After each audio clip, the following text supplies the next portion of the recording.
Nabisi na naman. Hapon na pala. Nagtatayo na kami ng ano, mga poste. Nakita na kami ayun.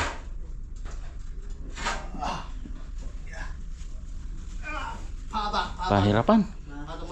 Lumaki yung mga hukay gawa ng natitibag. Kasi habang natutuyo yan yung lupa, ano yan, nakakalag. Kasi buhangin eh. Yan, dami ng natibag. Grabe pa yung mga bato. Tanggalin mo, huwag mong ipapatong dyan, magigiba. Tanggalin mo yung blocks. Isa baba lang, yan. Okay. Ano, titibag na naman yun. Baka mo muna ha. Tambak kasi ito na ano, buhangin. Tayo na kaming ng isa yun.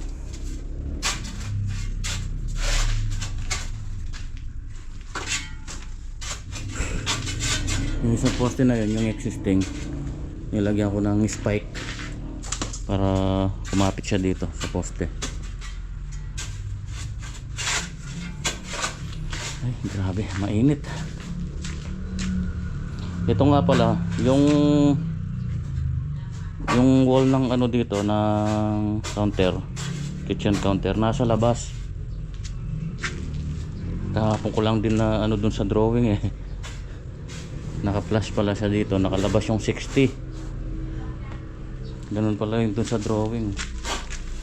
So ito, may tie beam dito, tapos ilalabas na lang natin yung asintada ng ano dito, 60. Kasi meron siyang ano dito eh, bar nook dito, breakfast nook, 120 yata.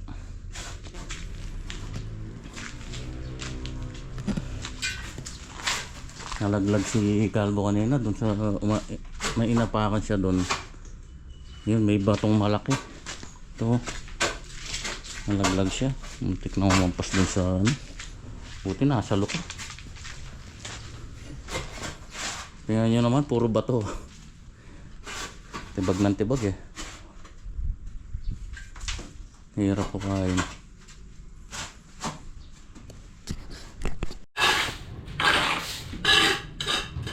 Pagbuhos na. Nabuhusan tong tatlong footing kolom. Bukas siguro may tatayo namin lahat to. Ito may babasagin pa dito. Ito eh. Tibag na naman eh.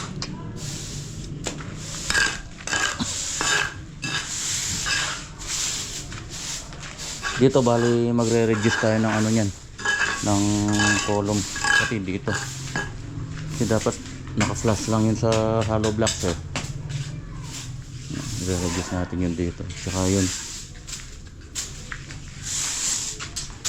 dito bali nyan, wala na siyang asintada dito, tie beam na lang. Lalabas yung ano nito, countertop. Pero yung beam nun dito, kasi doon tutungtong yung ating ano eh, yung trusses natin. Hindi, baka doon pa pala yung main truss nito. Kasi yung kalahati nito eh, 3 meters lang ito. Kalahati nito 770 ito eh. So nasa may 3 meters yung kalahati. So nandun pa sa loob doon. Wala tayong palaton mas nakalabas na. Wala. Doon pa pala papasok yung main truss natin. Tapos dito, ayun siya ano niya, baligate. Baligan ito yung style ng ano niya no. Malabo eh. Ganito yung magiging design ng ano niya, roof frame. Ito yung extension natin yan. Dito. Ito yung existing eh. Hanggang dito.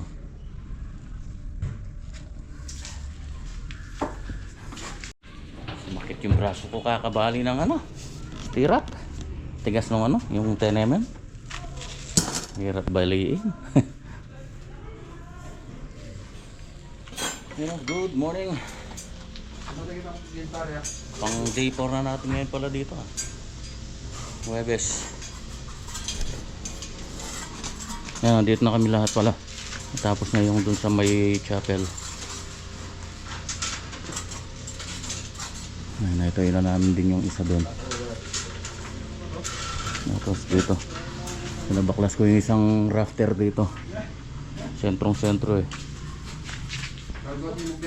So, habang napapakinabangan pa at hindi tatamaan itong ano CB na to, hindi ko muna ipapatanggal para malilim.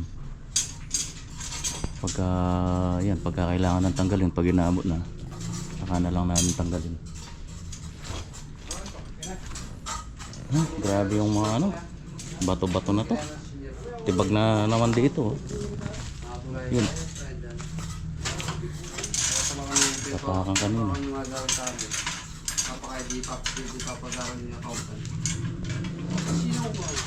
Dalawa na lang.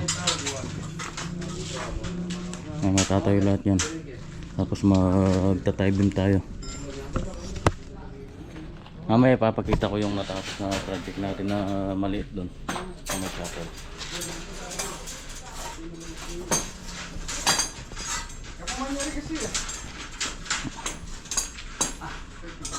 Assemble na lang to. Kape muna. Ayan o. Ayan na yung tie beam natin pala. Inabusan na namin yung mga column, yung footing. Ayan yung tie beam. Pakatibay niyan. Naku. Kahit tagyan mo pa ng dalawang palapag to, kaya. Tapos yun yung column natin dito. Ayan, naka-reduce na yan.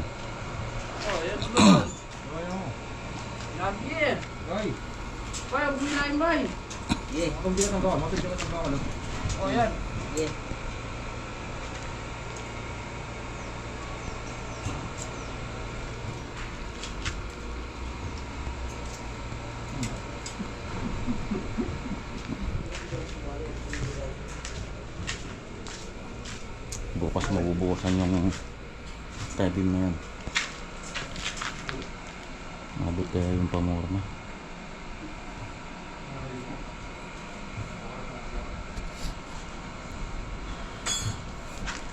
Tamang tama lang na lumaki yung hukay kasi sa kakatibag. Yan, napopormahan natin. Nakaganti yun. Nakaganti yun.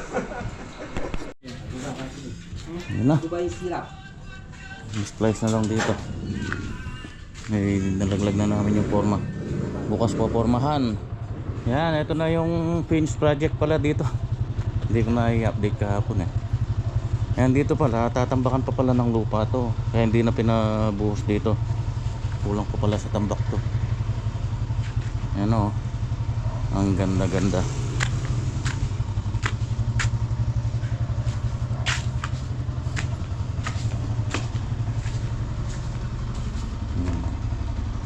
After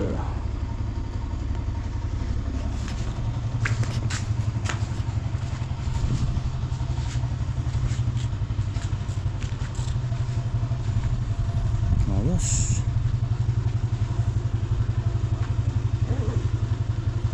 Susunod na ipapagawa dito yung pintura sa ceiling. Kaso wala pang budget. Morning. Yan, nagbubuhos na kami. Ipit-ipit lang ng forma.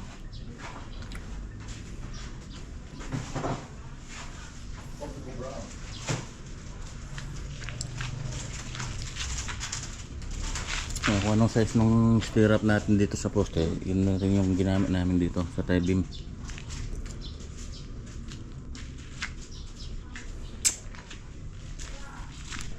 Kaya dalawang supot pa lang, hindi man hindi man umanod dito sa ano. Timpla namin ano, 144 eh. 4 na buhangin, 4 na graba, tsaka isang semento. Oh, kumulo na yung tubig.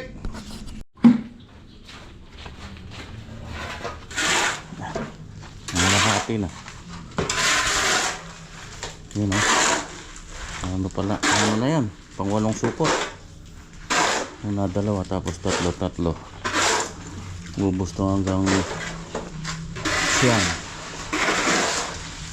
Napakatibay naman. Oh.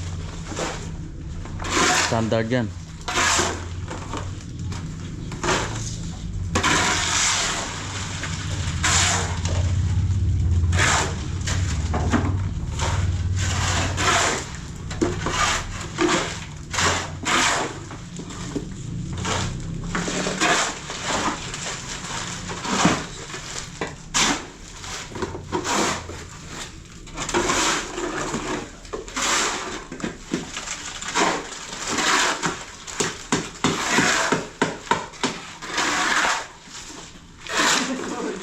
Bali hindi na namin sinusundan yung taas ng ano ng forma. Kasi hindi naman nakalibil yan eh. So sinusukat na lang namin sa tansi yung buhos. Para yun ang i-level natin. Yung forma kasi hindi nakalibil yan eh.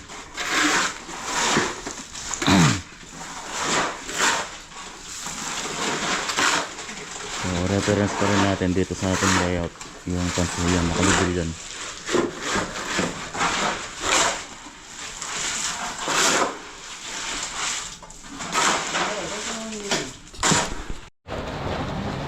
Yan na. Oh. Bilis oh. Napatong na ako doon. Nabayan na namin yung ano, yung pagkabuhos ng tie beam. Yan para kapit na kapit. Yan. So ito wala na to niyan. Nababaon na to. Dito yung ating wall niyan. Labas yung ating countertop 60. Dali dito yung 60 niyan. So hukay tayo ulit dito niyan. Hindi ko napansin kagad dun sa drawing. Kasi kung dito sa loob masyadong malaki yung kakainin space. Sisikip na dito. Dito okay lang. Pero pagka nilagay pa natin dito maliit na lang. Masyado na maliit yung ano natitira.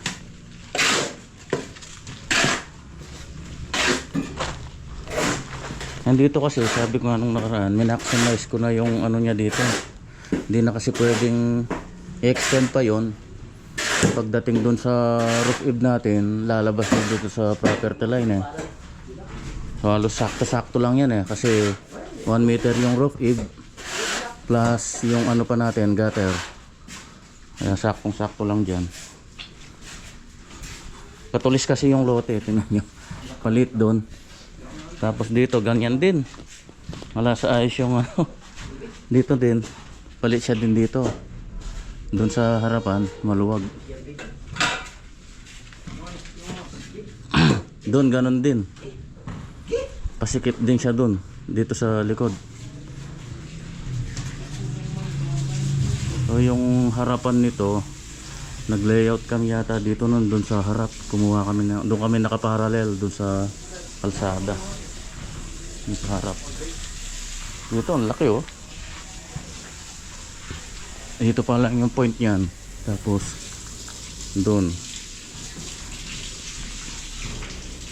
may point din yata siya doon sa may ano eh. Kasi gumanon yung wall doon eh.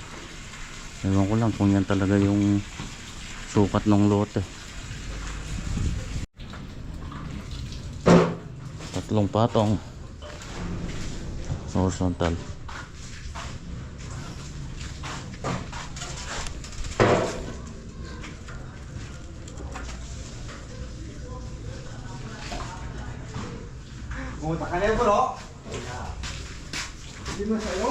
Dito bali interlock na lang gagawin namin sa ano yung partition ng toilet and bath. Yan dito 2 meters by baka mag ano na lang to 2 meters by 180 ay 120 pala 120 by 180 kasi nakaano itong column natin eh. Kaya malaki-laki rin yung kinain nito eh. Nausod dito yung pinto natin eh. So magiging mga 110 siguro yung pinaka hallway niyang maliit dito. 110 kasi sabihin na natin 20 ito. Tapos yung hamba, yung labas na nasa mga 90. 90 plus 20 oh. 110. So yung matitira nun dito sa CR mga yung loob niya mga nasa 180 na lang.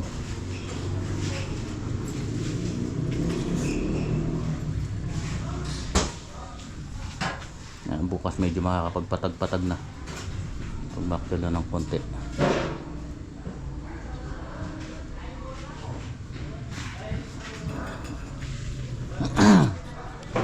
Okay. Good morning.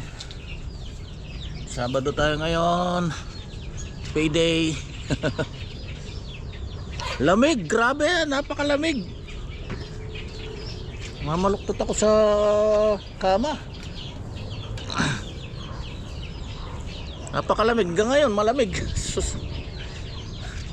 Summer na summer, ba't malamig?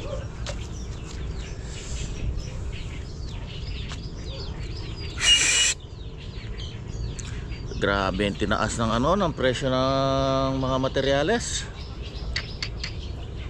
Ang magmamahal niyan sigurado yung mga bakal at saka semento, yan. Ewan ko lang yung ibang mga items. Bakal kasi mabigat yan pagka tsaka fast moving yan sa mga hardware mabenta. Yung semento yan. Di pa ako nakapag-order ng ibang materyales pero expected na natin yan kasi nagtaasan na lahat So, yung napanood kong vlog kagabi, tumaas na raw yung bakal, tumaas na raw ng hanggang 20% bawat piraso.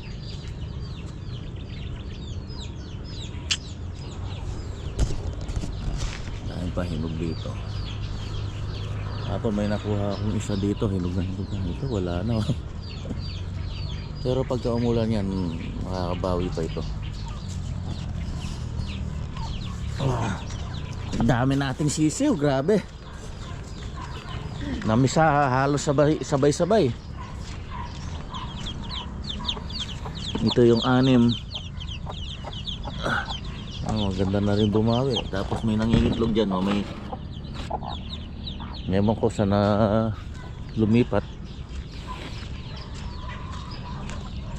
Ito may bagong binaba na naman kami. Yan, ang dami. 14. Yan, 14 yan, yung sisiw na yan. Di na namin alam kung saan namin ikukulong. Yung dalawang bumaba kahapon, tig-3 yung sisiw. Wala, yan, nandyan lang, nakaalpas lang. Dito, ito, wala, pati loob ng kubo, naging kulungan na rin ng manok. Ito dati na dito to. Tapos yun kahapon, meron din dito, 6 din. Dito na namin kinukulong dahil may umaataking pusa raw, sabi ni Mahal. Ito malalaki na to, ayaw pa rin paalpasin ni Mahal So yan, 2 inahin yan. Tapos yun dun, 3, 4. Meron pa dito.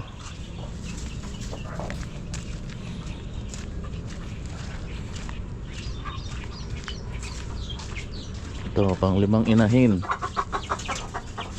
Yan, malalaki na rin to. Tapos ito, 10. Yan.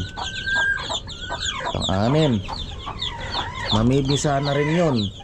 Ang dami rin itlog niyan. Ewan ko kung mapipisa lahat yun. Lampas 10 yun. Siguro mga nasa 14 din yun. Yun, may itlog din dyan. Dito, namisa na rin. Ibinaba, 3 lang din yata yun. Yan, nakaalpas lang din dyan.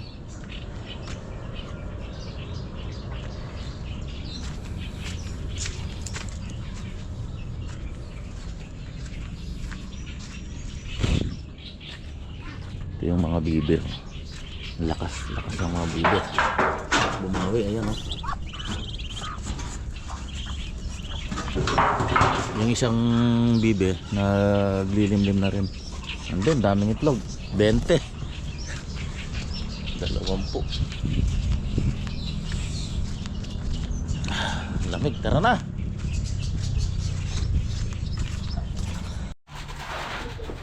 Good morning. Tanggalan na namin ng forma. Nabakpilan na rin ng unti-unti. Yan. Pinatungan na namin. Nilayout na namin to. Yung CR para limitaw na yung niya. Yung forma. Napapatigil ko muna to para may hagis yung pang backfill dito sa loob. Dito bali ito na yung niya yan. Floor finish level. Yan. Bali naka-elevate siya ng 10 cm. Mula dito. Mga kwarto niyan lahat naka-elevate na yan CM. So yan pa lang. So, marami-raming kakainin tambak to.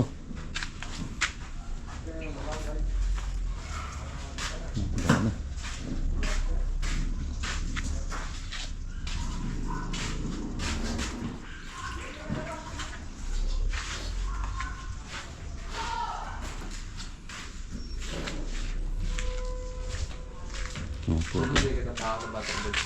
Ha? Baga, tukyan ko ng kain. Tunay pa kan yan. Dito ka rin? Tunay pa ako, hindi ko meron pa. Yan, konti na lang at natatapos na yung ating mga hukayan. Atong, Boy Cobra. Let's try to. Matatawag sa kanya. Yan, 60. Tapos ito yung CR. Yan, malit na lang yung CR. Matamak pa sa poste. Poste naman ito. Bigero dati. Paglinya na kami ng ano, sanitary pipe. Yan o. Sanitary.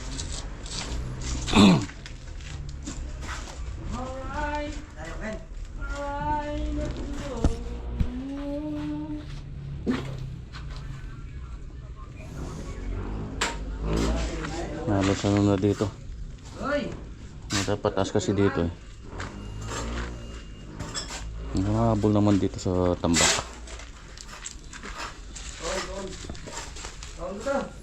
Oh, mga pa.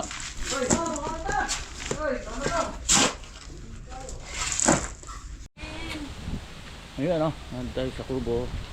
Pauwi lang ng tropa. So Friday, ay Saturday ngayon, kaya medyo maaga kaming nagano, retiro. Uy, hinog na. Kunin ko na Han. Mamayang umaga raw may pagbibigyan. Yung sisiw binilang ko, 54 lahat. Kahit 50 per, maganda sana mabuhay lahat.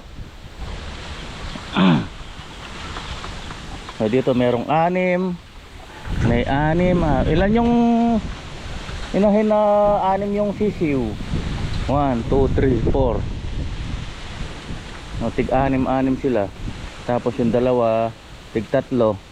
Yung isa 14, yung isa 10. Tapos merong isa. Yun, isa lang inaakay no. Dito marami, 14.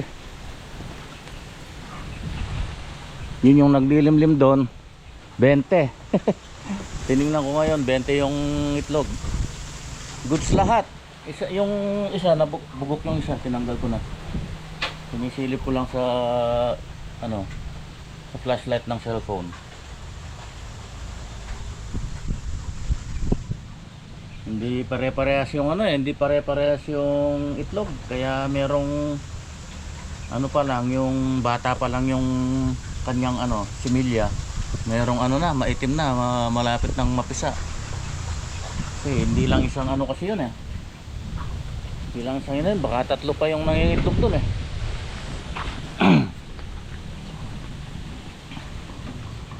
Hindi ito, 10 na to. Tapos dito meron pang isang naglilim din. Nung isang araw ko lang to nakita, dito pala ng itlog. Yan sa taas ng mga ko dito, mga kahoy-kahoy. Yan. Lilim din yan. Hindi ko lang kung ilan yung itlog. Nakita ko lang yung isa basag na laglag dito. Ayun Sabi ko ba may itlog dito. Ngayon pala may nangingitlog dito sa taas. So yun yung mga nangingitlog na yun. Ito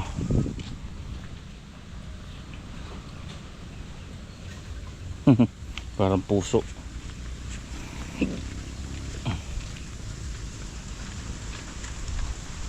Wala na han, hindi na umano na yung puso niya oh. Wala nang ano, bunga. Lalaglag na yan. Ayun oh. Laglag na yung mga bulaklak. Kaunti lang ano. Kunin natin yung puso, masarap yan.